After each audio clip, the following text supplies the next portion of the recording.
Hello everyone, I'm Pastor Gamaka, Apostolic Believers of Christ International, YouTube channel. The program like is share, subscribe, and post notification bell for update every day the new videos. Thank you so much. God bless us all. Magandang umaga po sa lahat, sa ating mga viewers, listeners, dito po sa ating YouTube channel, Facebook. Naway kapayapaan at habag ng Diyos ay sumasa atin lahat sa magitan ng ating Panginoon Hesus Kristo. Ito po yung lingkod kay Kristo Jesus, Pastor Gamaka, Apostolic Believers of Christ International. Mga kapatid, sa oras na ito, sa lahat magpasalamat tayo sa Panginoon sa kanyang kaputihan. Isa May 21, 2024. Ito mga kapatid, palibagong araw na naman na binigay ng Diyos sa ating pagtulog ng gabi. Tayo po ay natutulog na mahimbing at ang Diyos pong nakabantay sa atin. Sapagkat ang Diyos na ating pinalingkuran, hindi po umiidlip. Hindi po natutulog ang Diyos na ating pinaglingkuran. Ayon po sa Psalms 121 verse 3 up to 4, na hindi po natutulog ang Diyos, hindi umiidlip ang Diyos na ating pinaglingkuran, ang Diyos ni Israel. Kaya mga kapatid, ang Diyos natin inasahan, Diyos ni Abraham, ni Isaac, ni Jacob, ang Diyos ni Israel, ang Diyos natin ng mga hintil, ang isa lang ang Diyos na ating inaasahan na babalik at iligtas po niya tayo, na walang iba, ang ating Panginoon Hesus Kristo. Mga kapatid, sa bawat araw ay ating pinagsikapan sa ayon po sa pasya ng Diyos, ayon po sa kalooban ng Diyos, na maparating natin ang mensahe ng Diyos sa lahat ng dako ng daigdig. Sama tayo nakatira ngayon. Magandang araw po sa lahat, o gabi man, tanghali, umaga, sa bawat sulok ng daigdig. Ang kapayapaan at habag, biyaya ng Diyos ay sumasa atin lahat sa magitan ng ating Panginoon Hesus Kristo. Na kapatid, sa oras na ito, huwag natin kalimutan itong mga video na ating ginagawa. Sana po sa lahat ng ating mga YouTuber, sa ating mga kasama sa YT, kaibigan, kamag-anak, kung ating mga listeners, viewers dito sa YouTube channel, sa Facebook, i-like and share lang po natin mga kapatid ang salita ng Diyos. At huwag natin kalimutan, kung may YouTube tayo, i-subscribe natin. Then i-bell on na lang natin mga kapatid para po sa bagong video na ating gagawin, na ating mga kapatid pinaratin, ang salita ng Diyos sa buong sanlibutan, para po na hindi po tayo mapintasan ng kaaway, na ito po ang dyablo ay naghanap ng paraan para po na ang ating panampalataya ay masira lamang. Na huwag natin kalimutan mga kapatid, dapat kay Kristo tayo susunod. Huwag tayong susunod sa mga alituntunin ng ibang tao na hindi po ay aral ni Kristo. So ibig sabihin, kapag ang sinunod natin doktrina, tradisyon, relihiyon, kung alituntunin samahan ang ating sinusunod ang aral nila, wala sa Biblia, hindi po yun ang salita ng Diyos. So huwag natin gawin yun, sapagkat maging sumpa po tayo. Na mga kapatid, ang Biblia nagpapatunay na ang si Kristo po nag-iwan ng halimbawa. Ayon po sa 1 Peter in chapter 2, 21. Ito ating buksan ngayon. Yan, nag-iwan po si Kristo ng halimbawa para tularan natin. Now, ibig sabihin, marunong tayo magtiis, marunong tayo magpakumbaba, at maging masunurin tayo sa ating Panginoong Diyos Ama, na ito po ang nagsugo ng kanyang anak dito sa libutan upang sundin kung ano sinasalita ng Ama sa kanya. Kaya mga kapatid, ito po ang ating pinag-aralan ngayon, na may basihan po tayo sa Biblia kung ano sundin natin, tradisyon, doktrina, alituntunin, o galing sa relihiyon, o galing kay Kristo. So yan mga kapatid, ating pag-aralan ngayon. Kaya ang Biblia nagpapatunay na para po natin malaman ang totoo, kung ano talaga ang tunay na relihiyon, o dapat natin mga kapatid malaman kung sino ang nakilala ng Diyos na tunay na relihiyon. Now, umpisa natin mga kapatid sa 1 Peter chapter 2, 21. Pakinggan natin. Mga pagdurusa ni Kristo para sa atin ang halimbawang dapat nating tularan. Ito ang dahilan kung bakit tayo tinawag, para tularan natin ang buhay ni Kristo. Ayan mga kapatid, maliwanag na ang mga pagdurusa ni Kristo para sa atin ay nagbigay ng halimbawa na dapat natin tularan. So alam natin na kahit na po siya po ay ipako sa cross, hindi po siya umaayaw at hindi po siya na hinaan ng loob na hindi magawa yon. So nagawa niya yon hanggang na namatay si taas sa cross. Ito po mga kapatid ang ating bigyan ng pansin, at ito ang tularan natin na pumuhay bilang mga Kristiyano, kasi tinawag tayo ng Panginoong Jesucristo para tularan natin ang kanyang pumuhay. Itong dahilan tinawag tayo para malaman natin kung ano ang pumuhay Kristiyano. Tuloy natin. Mga pagdurusa ni Kristo para sa ating ang halimbawang dapat nating tularan. Ito ang dahilan kung bakit tayo tinawag, para tularan natin ang buhay ni Kristo. Amen. So yan mga kapatid, ibig sabihin. Now, mayroon ano tuntunin mga kapatid sa sanlibutan na hindi po kay Kristo. Yan, at dapat natin malaman na baka po yung po nag-alipin sa atin ang mga gawain na yan na hindi po kay Kristo. Ano po yung mga kapatid? Ito po na nagbigay ng babala si Apostol Pablo sa mga tao na ito. Kasi ito mga tradisyon, no, na pinagmula na hindi kay Kristo. Tradisyon, meaning to say, halos sa bawat relihiyon may tradisyon. May tradisyon, may doktrina, may tuntunin, may mga aral na dapat natin malaman kung ito kay Kristo talaga. Sapagkat napakaliwanag ng Biblia mga kapatid, kung ating pakinggan sa Colosas 2:8, ganito po ang sinabi ni Apostol Pablo. Mag-ingat kayo nang hindi kayo madala ng walang kabuluhan at mapandayang filosofiya. Mga tradisyon lang ito at mga pamamaraan ng mundo at hindi mula kay Kristo. Tradisyon. Na ang tradisyon mga kapatid, sinusunod po yan. Taon-taon ba? Kung anong klaseng tradisyon, taon-taon talaga yan. Kasi tinawag tradisyon, bawat taon ay yan mga kapatid, ipinagdiriwang nila. Tradisyon nga. Hindi matawag tradisyon kung hindi po pinagdiwang. Ipinagdiwang ito. Pero mga tradisyon lang ito na pasimula po na sa libutan, hindi kay Kristo. Mag-ingat kayo nang hindi kayo madala ng walang kabuluhan at mapandayang filosofiya. Mga tradisyon lang ito at mga pamamaraan ng mundo at hindi mula kay Kristo. Mga filosofiya. Bakit? Kahit pagsabihin natin sila, Brad, bawal naman yan, Brad. Wala na si Biblia yun. Ito talaga, Brad, minata namin, Brad. Ito talaga ang tinuro namin nino, Brad. Di ba? Di ba ganun minsan? Ito, Brad, dito kami lumalaki, dito kami mamatay. Di ba? Minsan may ganun po na katuwiran. Pero hindi mo alam. Hindi pala yan kay Kristo. Tradisyon ng mundo na hindi po kay Kristo. So mag-ingat tayo kasi ang sabi sa Pablo, mag-ingat kayo. Mag-ingat kayo nang hindi kayo madala ng walang kabuluhan at mapandayang filosofiya. Mapangdayang filosofiya. Kahit sabihin mo ang Biblia, ito Brad, mabasa Brad. Brad, ito ituro na aming magulang Brad. Ito ang reliyon namin Brad. Ito ang tradisyon namin Brad. Taon-taon, itong gawin namin. Maligo kami sa tubig, kahit sabi daw nila San Juan. Pag June 24, San Juan. Ano yan, biblical ba yun? San Juan 24? Sa June 24? Hindi po mga kapatid yan, wala sa Biblia po yan. Ngayon sila ako, ito Brad, ito talaga aming minamataan Brad. San Juan ngayon Brad, June 24, nag-abang sa daan yung mga tao, binuhusan ka ng tubig, magalit ka Brad. Ano Brad ngayon, June 24? Ay hindi ka tamaga, tradisyon, yung tradisyon, pero hindi pa na Kristo yun. Mag-ingat tayo dyan sa tradisyon na yan. Basang-basa po kami sa una, nagmamaniho kami, namasero kami ng doon sa Davao. Sa June talaga 24, nag-abang yung mga tao sa daan, may planggana, buhusan ka lang, kaagad ka buhusan na, nakadamit ka ng para sa panlakad, binuhusan ka ng tubig, magalit ka ngayon, tradisyon to. Sabihin na, Brad, yun, bakit magalit ka Brad? Di ba, June 24 ngayon, San Juan, baka wala kang ligo, di ba? Ganun po ang katira, di ba? Di po tama yun, no? Pero ang sabi ni Apostol Pablo, mag-ingat tayo. Mag-ingat kayo nang hindi kayo madala ng walang kabuluhan at mapandayang filosofiya. Mga tradisyon lang ito at mga pamamaraan ng mundo at hindi mula kay Kristo. Bakit pamamaraan ng mundo? Wala kasi sa Biblia yun. Yung pamamaraan ng mundo, dito sa mundo tayo, di ba? Tulad ng mga pista ng patron, na wala naman sa Biblia magpista kayo ng patron, di ba? Tradisyon din yun. So mag-ingat tayo. Kasi ito po ang silang Biblia. Ang sunod natin si Kristo, ibig sabihin kung ano nakasulat sa Biblia, ayun gawin natin. Kasi ang si Kristo ang sundin. Nag-iwan ng halimbawa. Pinakauna na marunong tayo magtiis.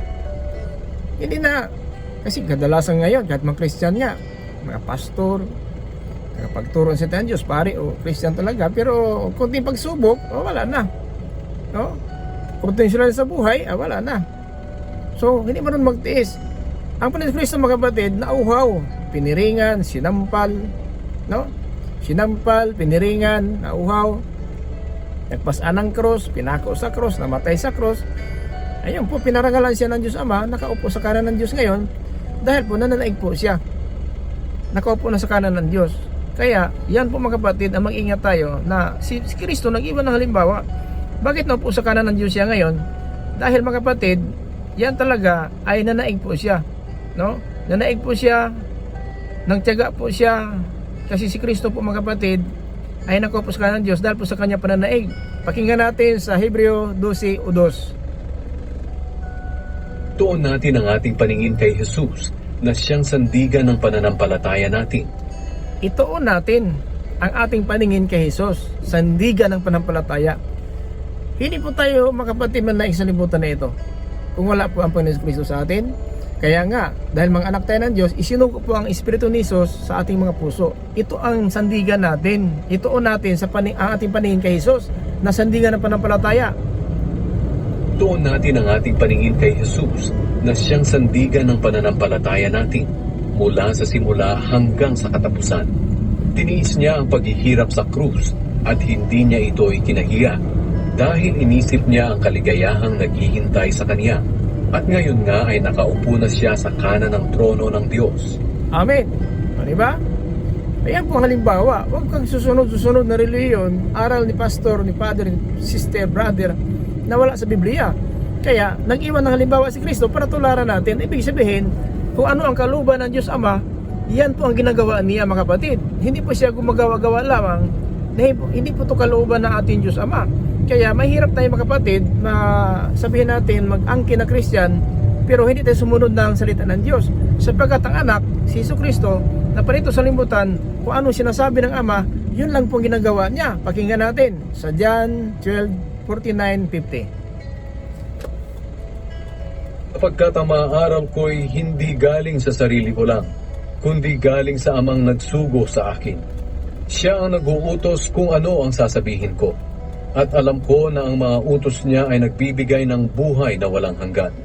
Kaya kung ano ang ipinasasabi ng Ama, iyon lang ang sinasabi ko. So, nag-iwan ng halimbawa. Ang sabi ni Panginoon Kristo, kung hindi siya gumagawa sa sarili niya na kagustuhan, kundi sa Ama. Kung ano sinasabi ng Ama, yun lang sinasabi niya. Kung ano pinapagawa ng Ama, yun ang ginagawa niya. Kung siya mamatay sa cross, hanggang sa cross, patay talaga siya. Yun ang ibig sabihin na tularan natin pumuhay niya, naging masunurin hanggang sa kamatayan. Ganoon din tayo. Dapat ating pag-Kristyano, hindi kay buwan taon lang. Hanggang kamatay natin, walang katapusan. No? Kaya sinabi niya talaga na wala siyang sapagkat ang mga aral niya ay hindi sa kanyang sarili.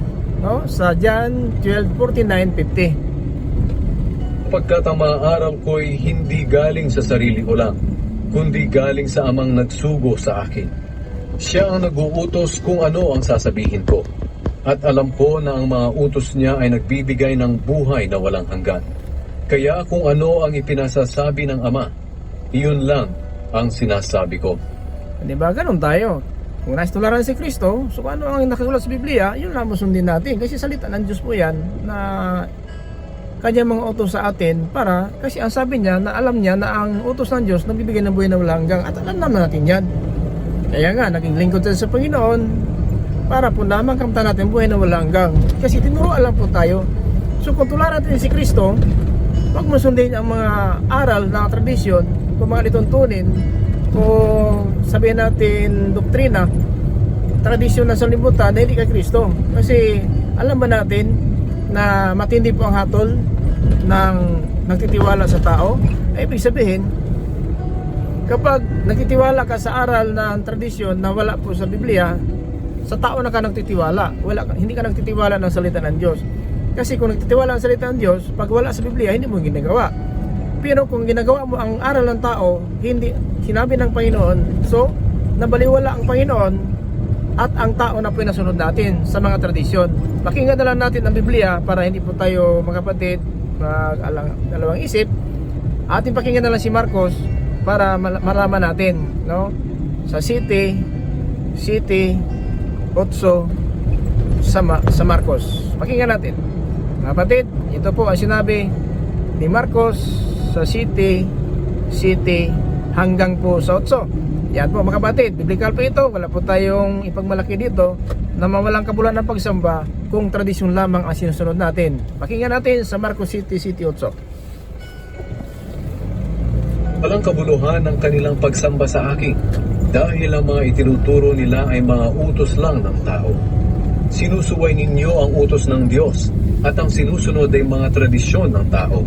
Ayan po maliwanag po Walang kabuluhan ang pagsamba natin. Kahit araw-araw tayo magsamba, araw-araw tayo luluhod sa simbahan, kung manalangin man tayo, kung ang utos na ginawa natin tradisyon lang ng tao, yan, mawalang kabuluhan mga kapatid, no? Mawalang kabuluhan ang pag-asa natin ng kaligtasan na ito. Maliwanag po balikan natin sa City 8 sa Marcos, mga kapatid. Walang kabuluhan ang kanilang pagsamba sa akin, dahil ang mga itinuturo nila ay mga utos lang ng tao. Sinusuway ninyo ang utos ng Diyos, at ang sinusunod ay mga tradisyon ng tao. So alam ba natin mga kapatid na itong nagtitiwala sa tao ay sumpa po ang kantungan? Huwag naman mga kapatid mangyari na dahil po sa pagsunod natin kapatid ng tao, maging sumpa po tayo. Kasi ang sabi ng Biblia sa Jeremiah 17 verse 5, tanda po natin mga kapatid na isinumpa ng Diyos ang mga tao na nagtitiwala lang sa tao at lumayo sa Panginoon. Pakinggan natin mga kapatid, Jeremiah 17 verse 5. Sinabi pa ng Panginoon, isusumpa ko ang taong lumalayo sa akin at nagtitiwala lamang sa tao. So, ibig sabihin, kapag ang sinunod natin doktrina, tradisyon, ay ayon lang po sa utos ng tao, sumpa tayo. Kasi lumalayo tayo sa utos ng Diyos at ang sinunod natin, ang tradisyon ng tao. Ang mangyari, naging sumpa po tayo. Ngayon mga kapatid, ibiblical natin saan papunta ang mga isinumpa. Yan po mga kapatid, para po tayo makakaalam at hindi po tayo mga kapatid magdalawang isip na iwasan talaga natin ang mga gawain, tradisyon na hindi po talaga galing sa Panginoon, kay Kristo, para hindi tayo maging sumpa. Now, ang mga sinumpa, kasi ang sinabi Biblia, isinumpa ko ang mga tao, nagtitiwala lang sa tao, no? So, yan mga kapatid, ang pinakadelikado po kung maging sumpa po tayo. Napakinggan natin sa 25:41 dito sa Mateo, kung saan papunta ang mga isinumpa, para malaman natin ito. Katapos, sasabihin ko naman sa mga tao sa aking kaliwa, lumayo kayo sa akin, kayong mga isinumpa ng Diyos. Doon kayo sa walang katapusang apoy na inihanda para sa Diablo at sa kanyang mga kapwan. Pabili glory. Huwag sana mga kapatid, no? Sana kung pahintulot ng Diyos, natuluyan tayo maging sumpa sa ating pagsunod ng tradisyon, doktrina ng sanlibutan na hindi pala ito kay Kristo. Kasi nag-iwan ng halimbawa. Nag-iwan ng halimbawa si Kristo sa atin, tularan natin. Ibig sabihin, dapat maging masunurin tayo ng mga salita ng Diyos. Kasi si Kristo po, hanggang siya ipinako sa cross, ay hindi siya, mga kapatid, sumuway. Kasi sinabi talaga niya kung ano ang sinasabi ng aking Ama, ayun lang po ang sinasabi ko. Diba? Maliwanag po sa 12:49-50 dito po sa Juan. Sapagkat ang mga araw ko'y hindi galing sa sarili ko lang, kundi galing sa Amang nagsugo sa akin. Siya ang nag-uutos kung ano ang sasabihin ko. At alam ko na ang mga utos niya ay nagbibigay ng buhay na walang hanggan. Amen. So yan mga kapatid yan ang pinapinalanggang ang utos ng Diyos. Kaya yun ay sinunod natin. Kaya ang Biblia, sinasaliskik po natin, binabasa po natin, para wag tayong madaya ng Diablo. Sapat ang Diablo, nagkukunwari ng Biblia, ito po ang pangtakip ng Diablo, ang Biblia. Hindi po makaligo ang Diablo ng mga kaluluwa kung hindi Biblia ang gagamitin. Kahit ngayon nga, no? Marami pong mga nangaral ng katotohanan ay inaalkontrahan ito ng mga kasinungalingan. So wala tayong magawa kasi ganun talaga ang Diablo, hindi talaga panig sa katotohanan sapagkat ang Diablo sinungaling. So yan po mga pindahilan na kahit na kung nangaral tayo ng katotohanan, ang mga tao na kampo ng dyablo ay against sa atin, no? Disagree po sila dahil po sa aral ng katotohanan, sapagkat ang dyablo talaga ay sinungaling at siya ang ama ng lahat ng mga sinungaling. Kaya yan po ang dahilan na dapat natin malaman na dapat ang aral ay nasa katotohanan, sapagkat ang dyablo sinungaling at hindi maaaring mangaral po ng katotohanan ang mga kampo ng dyablo, mga pastor, mga sabihin natin mga bulaan apostol, bulaan propeta, kailanman hindi mangaral ito ng katotohanan. Pakinggan natin sa John 8:44. Ang Diablo ang inyong ama, at kung ano ang gusto niya, iyon ang ginagawa ninyo. Siya'y mamamatay tao mula pa sa simula, at ayaw niya ng katotohanan, dahil walang katotohanan sa kanya. Likas sa kanya ang pagsisinungaling, dahil sinungaling siya, at siya ang pinagmumulan ng lahat ng kasinungalingan. Amen. So yung mga kapatid, no, biblical po, huwag tayong kumpiyansa. Dapat natin siriksikin ang kasulatan, kasi ang dyablo nagamit ng Biblia, pero ang aral kasinungalingan at nagsisira lang po na panampalataya natin. Yung mga dapat natin ingatan ating sarili, kasi delikado po ating kalagayan.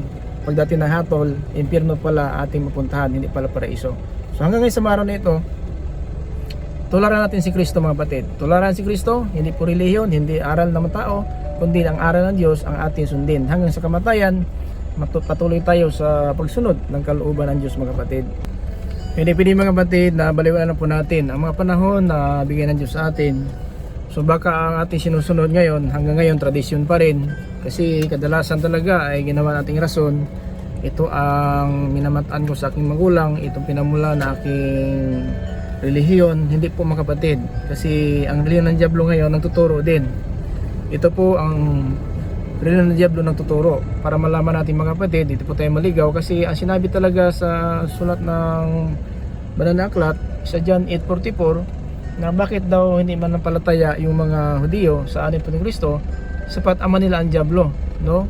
Ayaw ng katotohanan. Nagsasabi ang Panginoong Kristo na salita ng Diyos Ama, pero ayaw na maniwala. Kaya ang sabi ng Panginoon, bakit na sa 43, John 8:43, bakit hindi kayo makarinig, hindi kayo makaunawa, kasi ama ninyo ang dyablo. Pakinggan natin sa 43:44 sa John 8, mga kapatid. Hindi nyo maintindihan ang sinasabi ko dahil hindi nyo matanggap ang aral ko. Ang Diablo ang inyong ama, at kung ano ang gusto niya, iyon ang ginagawa ninyo. Siya'y mamamatay tao mula pa sa simula, at ayaw niya ng katotohanan, dahil walang katotohanan sa kanya. So yan, mga kapatid, Sa kanya ang pagsisinungaling, dahil sinungaling siya, at siya ang pinagmumulan ng lahat ng kasinungalingan. ayan po so hindi pwede, mga kapatid, talaga na hindi po tayo makikinig na aral at hindi pa natin pala natularan si Kristo. Ibig sabihin, wala na tayong dapat gawin, hindi tradisyon ng sanlibutan, kundi maging masunod rin tayo sa ating Diyos Ama. Kasi ang anak na sinugod ito sa limutan, wala pa siya sinasabi at ginagawa kung hindi kalooban ng Diyos Ama. So kung ganoon po, kung tularan natin si Kristo, tandaan po natin, hanggang po namatay sa taas sa cross, talagang naging masunurin po siya hanggang kamatayan. Ganoon din tayo, mga kapatid, hanggang tayo sa limutan na ito, ay magpatuloy tayo sa paglilingkod sa pagsunod ng kalooban ng Diyos. Huwag tayo, mga kapatid, mga dalawang isip na gawin natin, kasi yun po ang ginawa ng Kristo hanggang na mapako siya sa cross, kasi kalooban ng Diyos Ama na mamatay sa itaas sa cross. Yun po, mga kapatid, ang dahilan na may tularan po tayo. Tinutularan natin si Kristo kung ano ang kanyang pamumuhay. Kaya yun po ang ating pinag-aralan ngayon na ating key verse sa 1 Peter chapter 2:21, na si Kristo po nagtitiis tungkol sa atin pamumuhay na makasalanan, ay nagtitiis po siya sa taas sa cross para dahil tularan natin siya gaano siya maging masunurin sa Diyos Ama. Ngayon din tayo, mga kapatid, sumusunod po tayo ng salita ng Diyos. Dito po sa Biblia talaga ay binabasa natin, sinasalisik natin, kasi, mga kapatid, ang Biblia nagsasabi na darating ng panahon na tatalikod na po ang mga tao sa panampalataya sa Diyos at susunod sila sa aral, no? Sa aral po ng demonyo.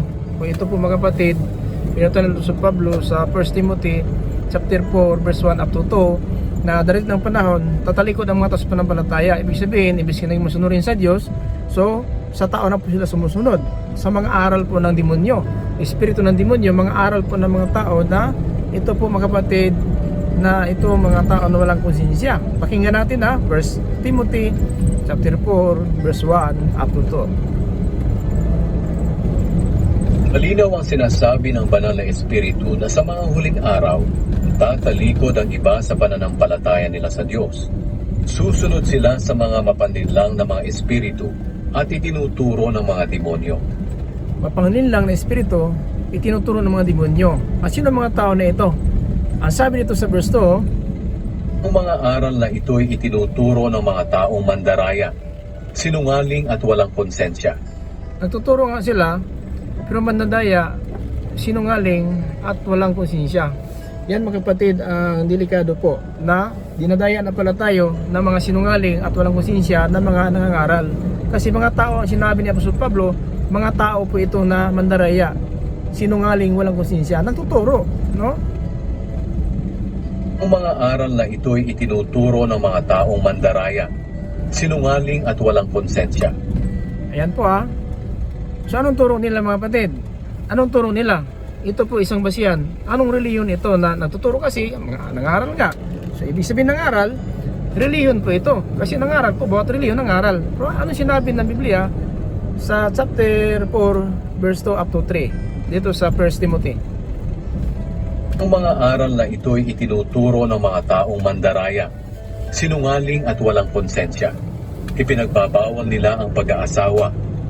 So ang ano pala ito mga kapatid, samahan, ipinagbawal ang pag-aasawa. So yan po ang basihan. Madali na po natin mahuli kung sino po sila tinutukoy ng Apostol Pablo. Ipinagbawal ang pag-aasawa at ilan pagkain. Pinagbabawal nila ang pag-aasawa at ang ilang uri ng pagkain. Ilan uri ng pagkain ipinagbawal.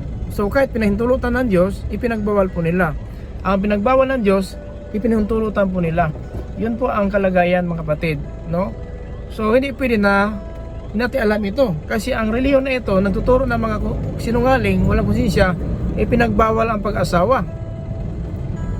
Ang mga aral na ito'y itinuturo ng mga taong mandaraya, sinungaling at walang konsensya.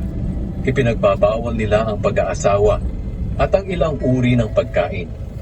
So mga kapatid ingat tayo. Kasi maliwanag ang Espiritu Santo na nagpapatunay na ipinagbawal talaga. Ito mga nangaral ng sinungaling, walang konsensya, ipinagbawal nila ang pag-aasawa at mga pagkain. Nagtaka tayo, mayroon po tinatawag na Holy Friday kung Biyernes Santo. Minsan mga kapatid, ako po ay maliit pa. Yun talaga ay tradisyon namin na pagka Holy Friday kung Biyernes Santo, hindi pwede kakain ng karne. Hindi pwede kakain ng inihaw, no? So yun po, hindi ka pwede kakain ng inihaw, hindi ka pwede kakain ng karne ng tinatawag na Holy Friday. So aral po ito. Pero sa Biblia hindi po. Baliktad po sa Biblia. So kayo na po nakakaalam. Wala po tayo describe dito kung sino sila, basta kayo na po nakakaalam na pag darating na Holy Friday kung Biyernes Santo, bawal ang karne, bawal ang inihaw, no? Pero sa Biblia ang kainin po sa, sabihin natin Pasko, inihaw na tupa. Sa kanila bawal. So yun po ibig sabihin na sinungaling, so walang konsensya. Ito po nagbabawal ng pag-asawa. Ito po ang nagdala ng espiritu ng demonyo. Balikan natin sa verse 1 chapter 4 sa 1 Timothy. Malinaw ang sinasabi ng banal na espiritu na sa mga huling araw, tatalikod ang iba sa pananampalataya nila sa Diyos. Susunod sila sa mga mapanlinlang na mga espiritu at itinuturo ng mga demonyo. Ang mga aral na ito'y itinuturo ng mga taong mandaraya, sinungaling at walang konsensya. Ipinagbabawal nila ang pag-aasawa at ang ilang uri ng pagkain. Yan po mga kapatid. So maliwanag po ang Espiritu Santo nagpapatunay at siya ang describe para dali natin makuha at maunawaan kung sino ang tinutukoy dito nagdala ng Espiritu ng Diablo, nag-aral ng mga taong walang konsensya, sinungaling. At ang kanilang samahan, ipinagbawal ang pag-aasawa at ang ilan uri ng pagkain. Ito po talaga, may basihan natin na kapag Holy Friday, bawal ang inihaw, bawal ang karne. So mga kapatid, ingat tayo kasi ang Panginoon Kristo po ang nagsalita dito, sumita Apostol Pablo para matyagan natin ating pamuhay kung talagang sinunod natin si Kristo o tradisyon na sanlibutan. So, kasi pag sinabi niya ganyan, bawal ang karne, bawal ang inihaw sa Biyernes Santo, tradisyon niyan mga kapatid. Hindi po yan ayon kay Kristo. Kasi sa Biblia, kung balik ang Pasko ay ating pakinggan ng Pasko, ang hinahain po ng Pasko, inihaw na kordero, no? Karne, hindi po isda. So mga kapatid, mag-iingat tayo pagkat ang Espiritu Santo na sabi dito, hindi po ako. So bato-bato sa langit, patamaan, wag lang magalit. Kasi ang sabi ng Panginoon, ayaw niya may isang mapahamak, kundi ang lahat sana makakamit ng pagsisi at talikod sa masamang pamuhay. So yan mga kapatid ang sinabi ng Biblia. Kaya mag-ingat tayo. Huwag tayong kumpiyansa. Delikado po mga kapatid. Ang inasahan po nating kaligtasan, kapahamakan po ating mantungan. So yan mga kapatid, ang napakalaga po. Sana po huwag tayo mga kapatid mula ng pag-asa at magpatuloy lang tayo, no, sa pagsubaybay ng salita ng Diyos hanggang sa mga araw na ito. Ayaw ng Diyos talaga na mapahamak tayo, sapagkat tinuturuan lang po tayo na mayroon tayong halimbawa na dapat tularan si Kristo. Ibig sabihin, wala po tayong sundin sa salibutan na aral ng tao, tradisyon ng tao. Ang sundin natin ang ating Diyos Ama na nagbibigay po ng salita sa kanyang anak. Kaya po, wala siyang ginagawa o iba man sa kalooban ng Diyos Ama, kundi anong sinasabi ng Ama, yun lang din sinasabi ng atin Panginoon Kristo sa John 12:49-50. Ito po ang katibayan. Walang relihiyon, walang tradisyon na dapat sundin natin sa limutan. Ang sundin natin si Kristo tulad ng pagsunod niya sa ating Diyos Ama hanggang sa kamatayan si taas ng cross. Pagkat ang mga aral ko'y hindi galing sa sarili ko lang, kundi galing sa Amang nagsugo sa akin. Siya ang nag-uutos kung ano ang sasabihin ko. At alam ko na ang mga utos niya ay nagbibigay ng buhay na walang hanggan. Kaya kung ano ang ipinasasabi ng Ama, iyon lang ang sinasabi ko. Ayan po mga kapatid. So wala na po tayong idagdag, hindi pwede bawasan, at hindi pwede dagdagan ang aral. Kaya yan lang po ating gagawin. Kung ano ang utos ng Diyos, yan ang sundin natin. Huwag sundin ang utos ng tao, dahil po ang Biblia na po patunay, walang dagdag, walang bawas habang nangaral po tayo. Kaya nangaral po tayo dahil alam natin itong salita ng Diyos ang magbibigay ng buhay na walang hanggang. Kaya may babala po si Apostol Juan sa atin ayon po sa Pahayag chapter 22 18-19. Pakinggan natin. Ko si Juan ay nagbibigay babala sa lahat ng nakakarinig sa mga pahayag ng Diyos sa aklat na ito. Ang sino mang magdagdag sa mga nilalaman ng aklat na ito, idaragdag ng Diyos sa kanyang parusa ang mga salot na nakasulat dito. Tanda po natin, walang dagdag at walang bawas. 19. Tang sino mang magbawas sa mga nilalaman ng aklat na ito, ay aalisin ng Diyos ng karapatang kumain sa bunga ng punong kahoy na nagbibigay buhay. At mawawalan din siya ng karapatang makapasok sa banal na lungsod na nabanggit sa aklat na ito. Yan mga kapatid, ingat tayo, walang dagdag, walang bawas. Ang magdagdag, dagdagan ang salot. Ang magbawas, alisin ang bahagi doon sa langit. At wala ka na mapuntahan kung walang iba, impyerno. So mga kapatid, itong mensahe ng Diyos para po sa atin. Sana po nakatulong po sa atin ang mga mensahe ng Diyos na ito. Mga kapatid, ayaw ng Diyos talaga na parusa po ating kantungan sapagkat mahal tayo ng Diyos. At ayaw ng Diyos na mawaliwala lang po ang kanyang pagpadala sa kanyang anak dito sa limutan.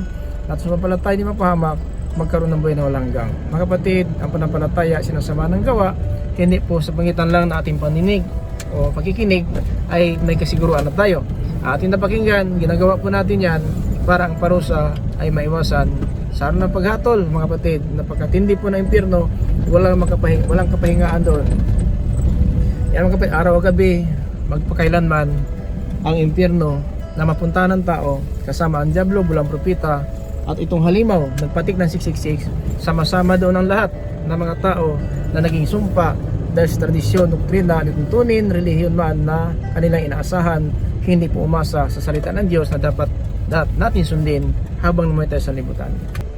Kaya mag-ingat tayo mga kapatid, no?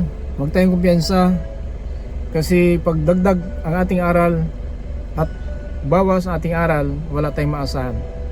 Kaya ingat tayo, tularan natin si Kristo na siya mga kapatid talaga ay naging masunurin kung ano sinasabi ng Ama. Yun lang sinasabi niya at ako nung pinapagawa ng Ama, yan lang din ginagawa niya. Kaya hindi po natin madagdagan at hindi mabawasan ang salita ng Diyos, kasi may parusa po ito, mga kapatid, ayon po sa ating napakinggan sa pahayag in chapter 22 verse 18 to 19. Now, sa Old Testament pa lang mga kapatid, ito na po talaga ay sinabi na po ng Panginoon na pinagbilinan po, no, ni Moises ang mga tagasunod ni Moises sa panahon po na nila ni Aaron, ay ganoon pa rin ang ito po mga kapatid ang sinabi ng Panginoon sa 4 Kabanata 4 talata 2 sa Deuteronomy, mga kapatid.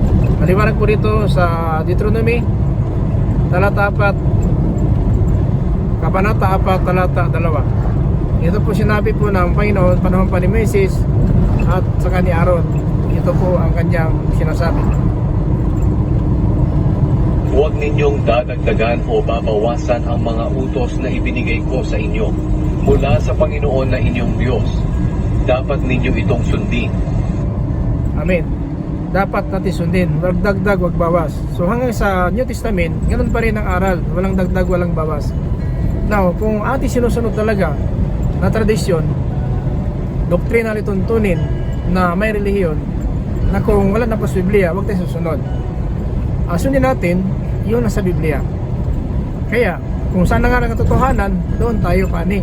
Kasi sa Apostol Pablo, wala kaming magagawa kundi panig kami sa katotohanan. Kaya kung kasinungalingan ang aral, alis na kayo dyan. Iba ka, pati po sa hatol, makasama tayo dyan. Kasi delikado po, no? Kailangan panig lang tayo sa katotohanan, hindi po tayo panig sa kasinungalingan. Kaya kung saan ang katotohanan, doon tayo. Kung nalipin tayong tradisyon ngayon, natin alam ang katotohanan, so alam ng Diyos na ayon sa ating akala. Pero ang totoo, hindi pala yan tradisyon ni Kristo. Ibig sabihin, hindi pala yan nakasulat sa Biblia na sinusunod ng tradisyon. Alituntunin kung relihiyon, nagdala po ng relihiyon, yung pala kasinungalingan ng aral. Kaya ingat tayo, sapagkat ang basihan ni Apostol Pablo sa 1 Timothy in chapter 4 verse 1 up to 3, na ito po darating ng panahon na mga tao tatalikod sa pananampalataya at susunod sila sa mga espiritu ng demonyo. Na ito po ay mga taong nangaral na walang konsensya at sinungaling. At sa verse 3, ito sila nagbawal ng pag-asawa at ilang pagkain na kanilang pinapangaral sa mga tagasunod nila. Ingat tayo mga kapatid, sapagkat sabi ni Apostol Pablo, 2 Corinthians 13 verse 8, na wala kaming magawa kundi sangayon lang kami sa katotohanan. Ilan man ay hindi kami gagawa ng labag sa katotohanan, kundi ang naaayon lamang sa katotohanan. Ayan po ha. Hindi labag ang apostol sa katotohanan, kundi ayon lang po sa katotohanan. Kaya kung ang pinapangaral sa atin wala sa Biblia, huwag na tayong susunod kasi may sumpa po.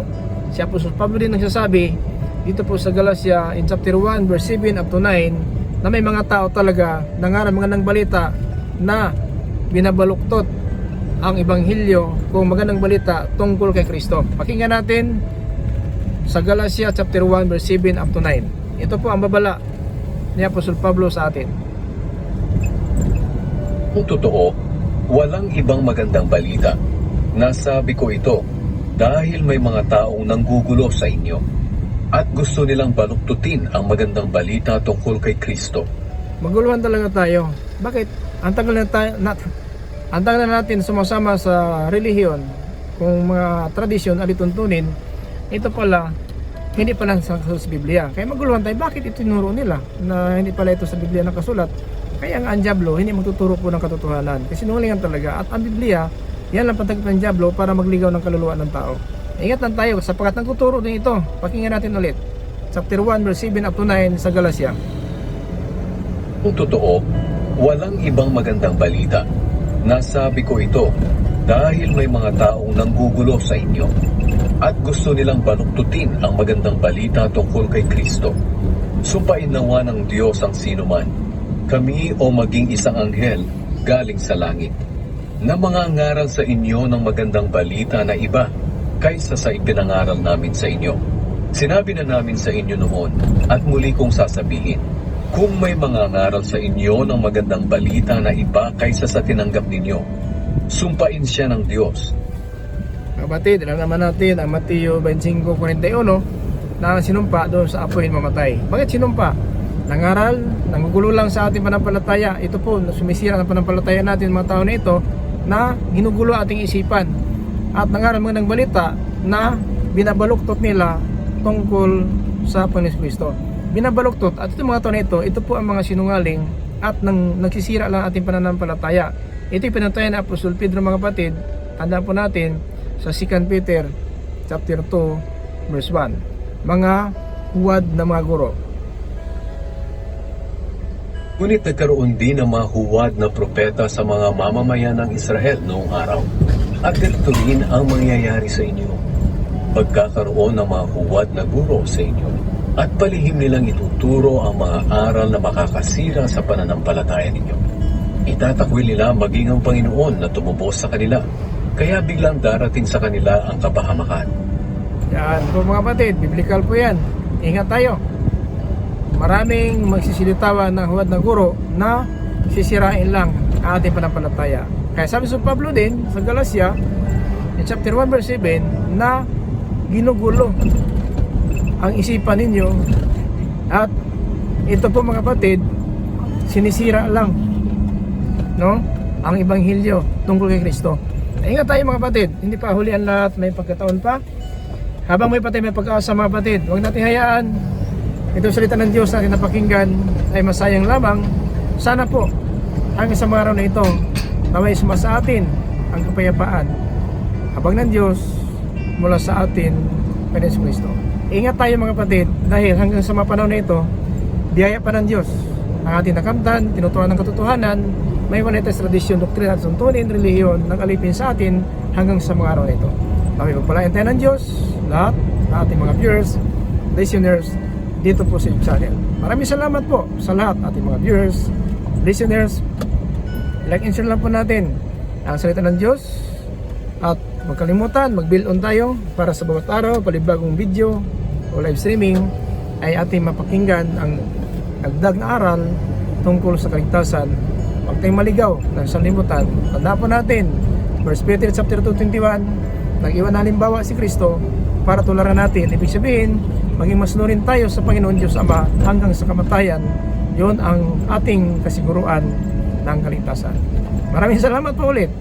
Purihin ang natin ng Panginoon ng pakilanman. Ito po yung lingkod, Pastor Lito Maca, Apostolic Believers of Christ International. Magsabi sa bawat isa, grace, mercy, and peace be with you all.